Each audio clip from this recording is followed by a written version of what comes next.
So I want to mention, lastly, 3 ways that insects have influenced human history. And most of the ways that we think of about insects influencing human history are direct, and they're negative. So there's a whole host of ways that insects have negatively affected human history directly.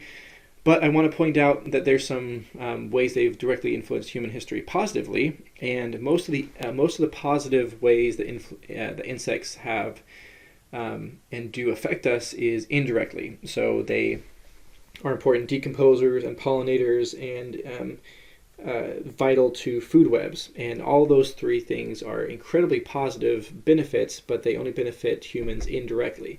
And so that's pollination, decomposition, food web security. Those are really the primary benefits of insects to humans. So keep that in mind as we talk about these direct negative things of insects. This picture right here is a picture of Napoleon's Grand Army during the invasion of Russia, and you may have heard about this. Traditionally, the winter, Napoleon basically conquered all of Europe. It's a really epic tale. Almost all of the European countries united to fight him, and it took all of them, from Britain to Austria, united against Napoleon to finally defeat him. So it's a really interesting time in history. Napoleon was a fantastic general. He had an incredible army and command structure, but when they invaded Russia, they eventually lost. And traditionally, the public perception is they lost because of the Russian winter. The snow and the ice and the cold just defeated this grand army. Which, FYI, do you know where Napoleon liked to keep his grand army? His grand armies, because there are many of them, in his grand sleeveys. Just a little joke for you. When they invaded Russia, it wasn't the winter that killed them; it was the insects. And you don't think of Russia being full of insects normally, because it's normally perceived as winter. But the French brought the insects with them. This was they lost men primarily due to typhus, which is transmitted by lice. And typhus is a bacterium. I looked it up. It's a rickettsia bacterium, which is similar to the one that caused Rocky Mountain spotted fever, which is transmitted by ticks. But this rickettsia bacterium causes typhus, and it's devastating to human armies. Most of the times during human wars, more people die from insect-related diseases than they do from actual warfare. And this is one of the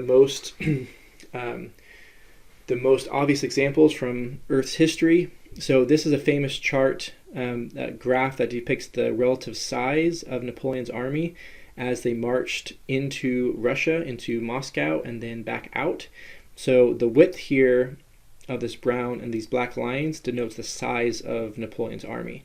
So as you can see here, it started with about 422,000 troops, and as they progressed in, they got smaller and smaller and smaller, and as they progressed out, smaller and smaller and smaller, until look at this tiny amount that came out, from 422,000 to 10,000. That is a devastating blow to Napoleon's army. And if you notice, this is just basically a slow decrease. Where are the major battles? Where are you losing 50,000, 100,000 people all at once to major battles? There's not a lot. It's just this slow, continual destruction of the army due to disease. A lot of that being typhus, not 100%. There's also a lot of dysentery, which you guys also know is caused by an amoeba. But there are, this is just phenomenal. So you come into Russia with 422,000 troops and you leave with 10,000, primarily due to lice. So this is an obvious example, but insects in warfare have killed millions upon millions of people. One positive benefit is this organism right here. This is the silkworm moth. And the silkworm moth makes a beautiful cocoon. As you guys know, the cocoon is made of silk and from moths, and they often will take external things to wrap it up and make it camouflaged. But the silkworm just makes a beautiful thick, silky cocoon to spend the winter in. These were domesticated thousands and thousands of years ago by the Chinese, and then were made to produce silk, this incredibly expensive, luxurious material. And it was for the silk trade, if you remember your history. Marco Polo, this European, Italian, I think, explorer, went and 5,000-mile journey all the way over to China. And the Silk Road, it's called the Silk Road because one of the primary goods that was being traded is silk. And this is a really significant, pivotal moment in human history because it connected two tremendously advanced civilizations that at this point had been largely distant and apart from each other. So what the Silk Road did, and Silkworms indirectly, was they connected the cultures of Europe with the cultures of China. And this is not just about silk and trading goods. It's also about religion and ideas and medicine and philosophy. It's about two independent cultures communicating all these important ideas and connecting in a global way. So the entire history of the planet is different with and without silkworms and the Silk Road joining the East and the West together. Another really interesting, very understudied, little known part of how insects influence human history. This is one of my favorites. This is not an insect. This is a cactus, but these little white spots are insects. These are what's known as cochineal scale bugs, and they're related to aphids. Very small, and they excrete this kind of waxy white things on their backs for protection. But they spend most of their time just with their sucking proboscis embedded in cactus and drinking some plant juices. Very small, but when you smash them, you get a brilliant red color. And humans love the color red. And for basically all of recorded human history, we've been looking for the beautiful, most wonderful red color. Red dye is incredibly rare in nature, and in history it's very expensive to make and difficult, and most of the time it doesn't really turn out that well, and it would kind of fade to brown or a rusty color. To get a brilliant red was incredibly rare. Cochineal scale is native to Central America, Mesoamerica, and the Aztecs learned to harvest these, and the Aztecs dyed their robes and made paintings from these. So here is someone harvesting cochineal scale from a prickly pear. Here you can see the happy little guys right here that then get smashed by the thousands. You have to smash about 70,000 of these little bugs to get 1 pound of red dye.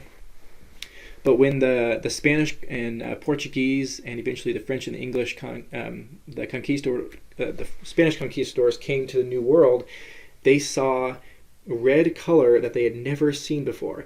And I don't think we really appreciate this because now we have so many different colors. But until the conquistadors came to that for the first temple of the Aztecs and saw their beautiful red robes and saw these beautiful ornament wall decorations, no European had ever seen that color before, and which is just phenomenal. And from these cochineal scale bugs, you can create a deep burgundy, a bright scarlet. They're plentiful and fairly inexpensive to harvest. And this dye quickly became the second or third most expensive commodity in Western Europe. So second, depending on how you look at it, it was behind gold and silver, and then it was this red dye. So the British wanted it for the dyeing of their uniforms. So you remember the redcoats. The redcoats, all that dye is a sign of wealth and status because it's incredibly expensive to make. So the most powerful empire in the world wanted their soldiers to wear this bright, brilliant, intimidating red into battle. Similarly, the cardinals of the Catholic Church chose to have red robes because it's a status of wealth and prestige because it's so expensive. I should also, if you've ever been to the Smithsonian National History Museum, they have an American flag on display from Fort McHenry, where the Star-Spangled Banner was written. and that flag was dyed with cochineal scale. So the red stripes here are from the scale bug, and so it was an incredibly influential part of colonial history, and it was a tremendous secret where this dye was coming from. So the Spanish kind of had a monopoly on it for a long time, which made it really expensive, and the Spanish would ship it to England, and then England would ship it back to the colonists. And one probably secondary but important consideration in the American War for Independence was the taxation on this red dye. So they had to tax it. Had it taxed twice, both shipping from Central America or even Florida. So oftentimes they were making it in Florida. They'd ship it to England, and then they ship it back to Virginia instead of just going from Florida to Virginia.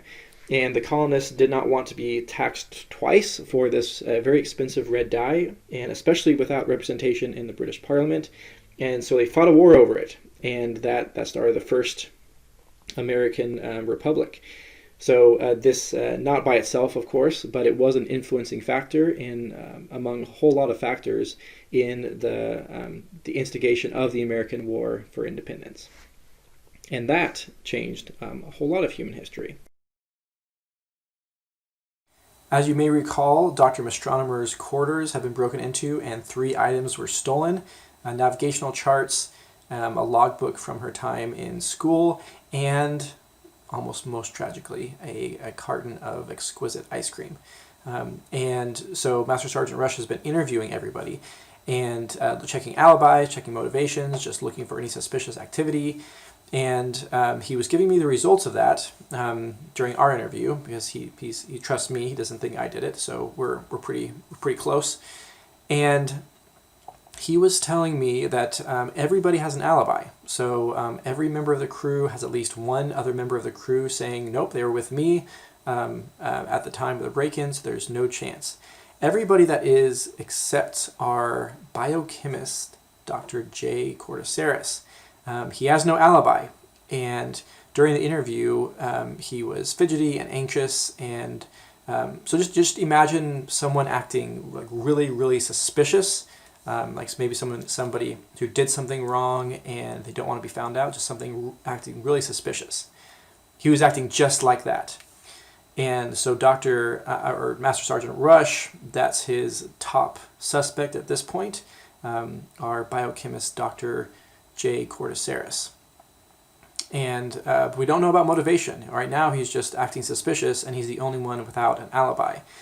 Given that Dr. Corticeras has no alibi, and he's the only one without an alibi, the captain gave us permission to search his quarters, and inside his quarters, hidden under his mattress, was the missing logbook from Dr. Mastronomer's quarters.